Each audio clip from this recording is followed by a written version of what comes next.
Hi.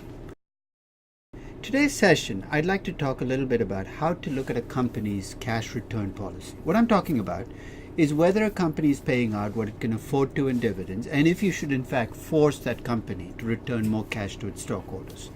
To do this, I'm going to create a measure of potential dividends. What are potential dividends? This is what a company can afford to pay out after it's met every conceivable need. The way I think about it, it's what the owner has left in the till at the end of the year after every expenditure has been covered. To compute it, here's what I'm going to do. I'm going to start with net income. I'm going to add back depreciation and amortization. Why? Because those are accounting expenses that lower my income, but they're not cash outflows. And then I'm going to start setting aside money for every need I might have to cover future growth, for instance. So I'm going to set aside money to cover reinvestment, capital expenditures, working capital needs. If I preferred stockholders, I set aside enough cash to pay them dividends. And finally, if I borrow money, that's cash coming in, and if I repay debt due, that's cash going out, I net those cash flows out. What I'm left with at the end is a measure of potential dividend. So if you have a free cash flowed equity, which is what I call this potential dividend, that is negative, if you ask me how much should I return, the answer is nothing. Based on these free cash flows to equity, you cannot afford to pay a dividend or buy back stock. If your cash flowed equity is positive, then we're talking. You can ask, how much can I afford to pay out? You can pay out up to that free cash flowed equity, either as dividends or as stock buybacks. So for looking at companies, that's a very useful place to start. Now, how do you come up with the free cash flowed equity? Almost every number you need for the free cash flowed equity is in your statement of cash flows. That's where I usually go when I want to compute free cash flowed equity. I can get all the numbers I need to compute free cash flowed equity, and while I'm on the statement of cash flows, I can also back out how much the company paid in dividends and how much it used to buy back stock. Incidentally, if you don't have a statement of cash flows, you can still get the free cash flowed equity using the income statement, the balance sheet, but it's a little more work. Now, once you get that free cash flowed equity, the question is, what do we do with it? Now, don't do it for just 1 year. Strange things can happen to free cash flowed equity in any given year. So what I would do is look at it over a period of time, 3 years, 5 years, even 10 years, to see if on average your company is the kind of company that's returning too much cash or too little cash. It could be one of those unusual companies that returns just the right amount of cash, but that's very, very uncommon.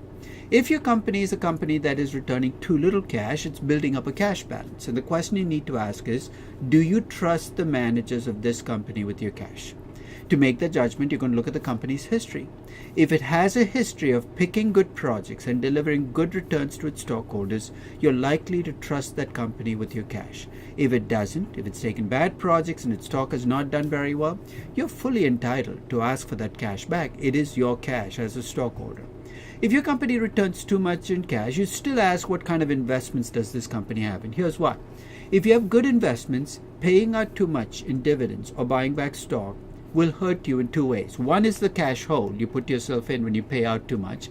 The second is, because you pay out too much, you might actually have to reject investments you otherwise would have taken. If you don't have good investments, I really think you have an investment problem that's masquerading itself as a dividend problem. I think unless you go back to the core of the problem and fix the investment problem, this dividend problem will keep coming back to you. Put differently, if a company is picking bad projects and because of that it's getting into a dividend problem, you've got to fix the project choice first, because otherwise the dividend problem will recur. In fact, when I'm done with a company, I put it in a matrix. And in this matrix, you have two axes. On one axis, I have good projects and bad projects. And in the other axis, I look at whether you're on a cash surplus, are you holding back cash, are you paying out too much, a cash deficit. The kinds of companies that get the maximum flexibility, the companies which have taken good projects, have kept their stockholders happy, and they can accumulate cash without feeling blowback. It's when they start taking bad investments, or people are afraid they'll take bad investments, that you see pressure building up on these companies to return more cash. Of course, you could be a company that pays out too much in cash, and if you have good projects, I think you have to think about ways to reduce the cash that you return to stockholders. And if you have bad projects, as I said, you've got to go back to the core and fix the investment problem. That's pretty much the standard. So what I'm going to do is actually try this process out with Intel. So to do this, I'm actually going to open up an Excel spreadsheet that you can download off my website and use the statement of cash flows that I found in Intel's most recent annual report. Now, one of the nice things in doing this for Intel is that Intel's most recent annual report, it's a calendar year end, is December 31st, 2014. So the years nicely match up. So here's what I'm going to start off with. It asks you, how many years of data do you have? And with Intel, I actually have a lot more than 10, but the spreadsheet is constrained to 10 years, so I'm going to enter 10. You're saying, what if I have only 3? Enter 3. What if I have only 1? Enter 1. It's nicer to have more years, but it's not a prerequisite. Second, it asks, what's the current debt-to-capital ratio? That is a market debt-to-capital ratio that I'm interested in. So what it is, the way I define it, is total debt, including lease commitments, divided by total debt plus market capitalization. So it is the debt ratio for the company in market value terms. For Intel, that number is a fairly small number. It's about 7.8%. Then I give you a choice. I ask you, do you want to maintain that debt ratio or do you want to change it? At this stage, you might say, I have no idea, in which case you should say no. But if you have a view that Intel is under-levered, for instance, that it can have 20% debt or 30% debt or even 50% debt, you might decide to change the debt ratio. And if you do, the numbers that I compute for your company will also change. Then I ask you for a series of input items. I need to compute free cash flow equity and look at how much you return in cash. I'm going to take the most recent annual report and show you how I got the numbers for 2014. I won't go through the rest of the years because if you get 2014, you're going to be able to do all of the other numbers. So let's start with the easy numbers first. It asks you what, and the way the spreadsheet works is you start with the most recent year first. So year 1 is 2014, year 2 is 2013, you work backwards. So let's start with the net income. 11,704, right off my statement of cash flows, I enter that as net income. Then the depreciation amortization, if you look at 2014, there are two items. There's depreciation of 7,380, and on top of that, there's amortization of intangibles of 1,169. You add those two numbers up, you get 8,549 million as your depreciation amortization. They ask you for capital expenditures, and here's where it's going to get a little tricky in terms of inputs. A statement of cash flows gives you the cash flows in terms of how they affect you. So basically, a capex will be shown as a negative cash flow. So for instance here, if you look at the investing activities, additions of property, plant, and equipment, which is the accounting euphemism for traditional capex, is minus 10,005 million.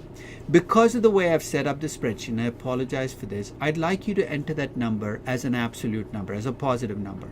So you see 10,105. 934 million is what they spent on acquisitions. I'm going to add the 934. Again, it's a negative cash flow, but I'm going to keep the sign as a positive. And the 92 is what they spent acquiring other licenses and technology. So those are the three capital expenditures. You're saying, what about those other items? None of the other look like they're investment in operating assets. Investing in trading assets, that's really not it. Financial assets, not it.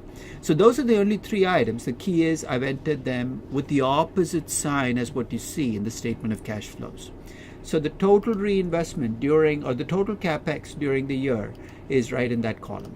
Then it asks for change in non-cash working capital. Again, things are going to get tricky. Step back and think about when working capital or how working capital affects your cash flows. If working capital increases, that's going to decrease your cash flows. If working capital decreases, that's going to increase your cash flows.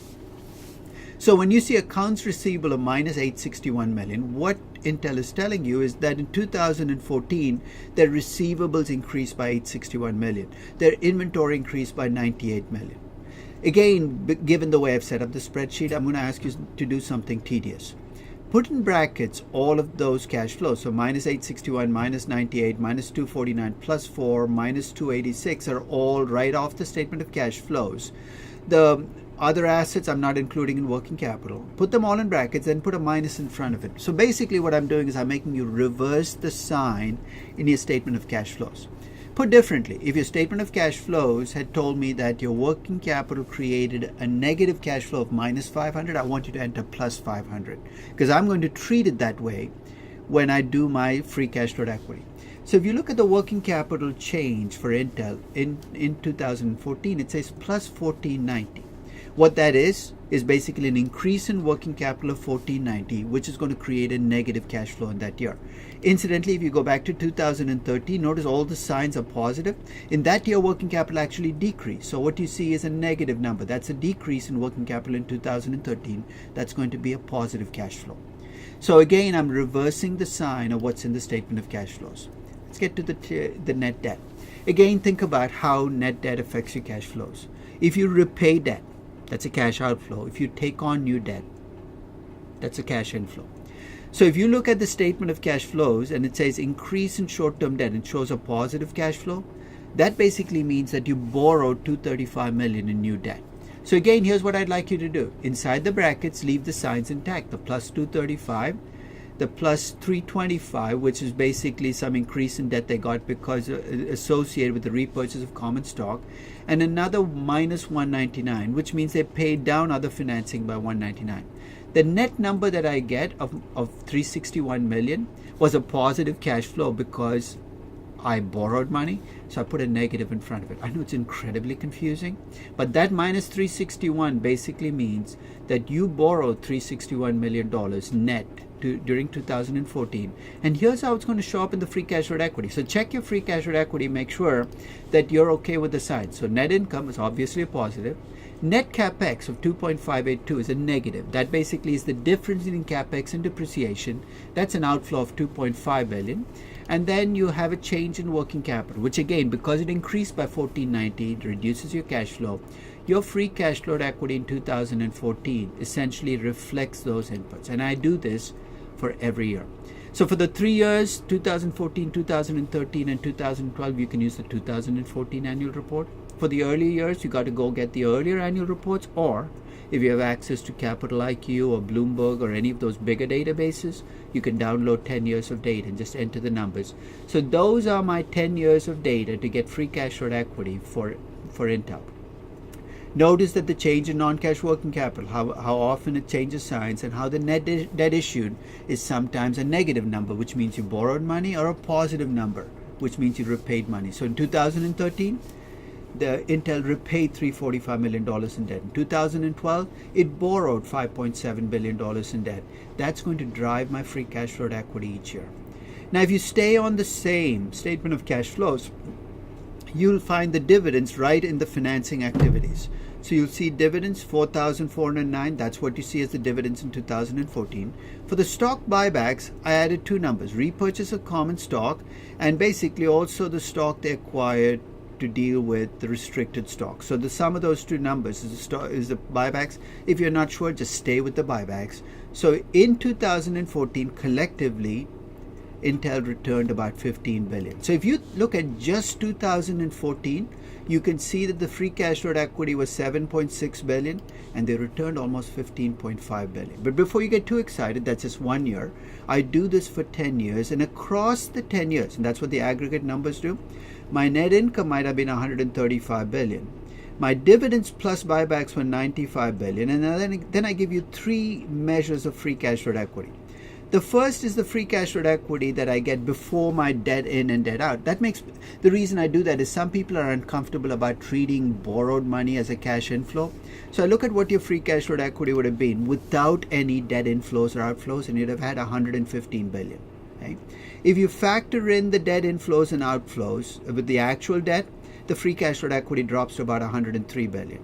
If you left the debt ratio at the 7 point whatever percent it was, the cash flow would have been 117 billion. That's a little confusing that you have three measures of cash flow. I think about the first number without the debt cash flows as kind of my cleanest number. And in this case, I returned 95 billion out of 115 billion. Even if I factor in that I had debt repayments, my free cash flow equity was only is still lower. What I returned to my stockholders was still lower than my free cash flow equity. I'm still accumulating some cash, but I'm paying out a big chunk of my free cash flow equity in the form of dividends and buybacks. You're saying, so what? Now, Intel is accumulating some cash during this period, right? And the question you need to ask is, do I trust Intel with my cash? Well, yes and no. The number that looks good for them is if you look across time, and here again I'm going to go back to the input page. I ask you for the book value of equity every year for the last 10 years, and this is not going to be in your statement of cash flows. It's the shareholders equity number, the total shareholders equity number right off the balance sheet. I use that book value of equity to get a return on equity. And I'll tell you up front, because Intel's doing so many buybacks, I'm not surprised that they have a very good looking return on equity. That doesn't mean they took great projects, but the return equity with the adjusted book equity is is almost 30%. The number that's a little troubling is the return on the stock. And to do that, I basically took the actual return on the stock, or the annual return each year. How do I get that? I enter the prices each year. The price change plus the dividend each year gives me my returns in Intel each year.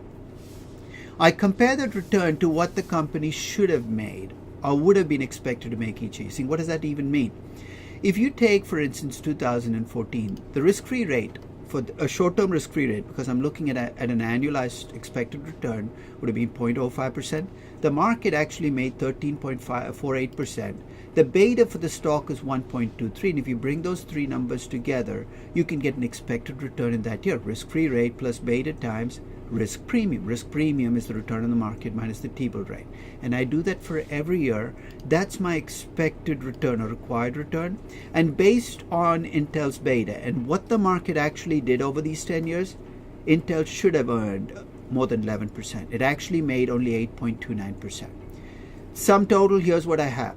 I have Intel paying out a big chunk of their free cash flow equity in dividends. That makes me happy. They're still accumulating cash, and that still makes me a little uncomfortable because they're not doing that well in terms of delivering returns on my stock. If I were to summarize, I don't trust Intel's managers that much. I'm not going to freak out because they're not holding back. If they've been holding back 60% of their free cash flow equity, I'd be raising a hue and cry at this stage. They're returning a big chunk of their free cash flow equity as dividends, so I'm going to cut them some slack. But if they start accumulating more cash, their track record is going to play against them. That's basically what we're trying to do when we look at dividends and free cash flow equity. So let me summarize. If you're trying to answer the question, how did my company end up with the cash balance that it did? And in fact, the spreadsheet answers that question. Here's what I'd like you to do. Go back and collect the information to compute the free cash flow equity, just like I did using the statement of cash flows. Go back and collect the dividends and buybacks each year from the same statement of cash flows. Look at what your company has returned relative to what it could have returned. So dividends plus buybacks versus free cash flow equity. If it consistently returns less than it can, it's going to build up cash. If it consistently returns more than it can, it's going to burn down cash. Then ask yourself, are you comfortable with that policy? If you're seeing cash accumulation and you're seeing bad investment choices go with those, you're not going to be comfortable with that policy. You're going to demand more cash back. So make your best judgment, but base it on the numbers that you see on the company, not on what managers tell you. That's about it. Thank you very much.